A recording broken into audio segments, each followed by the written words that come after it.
dia nanorina aritara teo koa ho an'i Jehovah izy ka miantso ny anaran'i Jehovah. Genesis 2:12 andiny 9.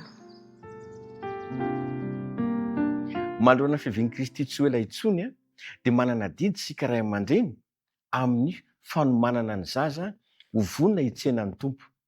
Maniry mantsy ny tompo raha ahita azy ijoro tsara ary ho mahatoky amin'ny asa izay nankian'Andriamanitra ho tanterahan'izy ireo, dia ny hoe hanohitra ny ratsy, hiala amin'ny fahotana, hitady ny marina ary indrindra indrindra ny hoe ho tonga mpanompo mahatoky eo anatrehan'Andriamanitra.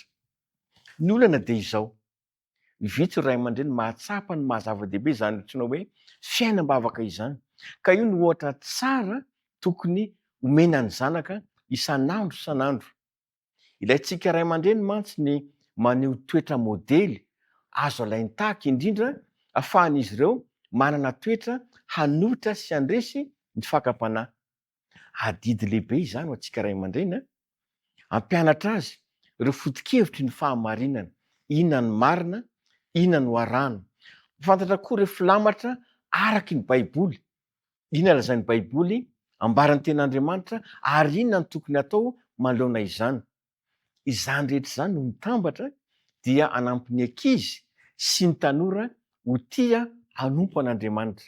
Tsarovy fa hisy vokany lehibe eo amin'ny tokantrano izany rehetra izany rehefa ny ray, ny reny, ny zanaka mahatsapa ny andraikitra izay nankinina taminy.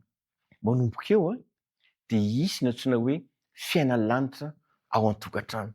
Hiaina amin'ny rivo-piainan'ny lanitra izy ireo, ahatsapa mihitsy ny hoe izany ilay hoe miaraka amin'Andriamanitra, izany ilay hoe fiainam-bavaka, izany ilay hoe rehefa eo Andriamanitra dia ho hitanao fa hirindra, ho feno fifaliana, ho feno asambarana ny tokantrano rehetra.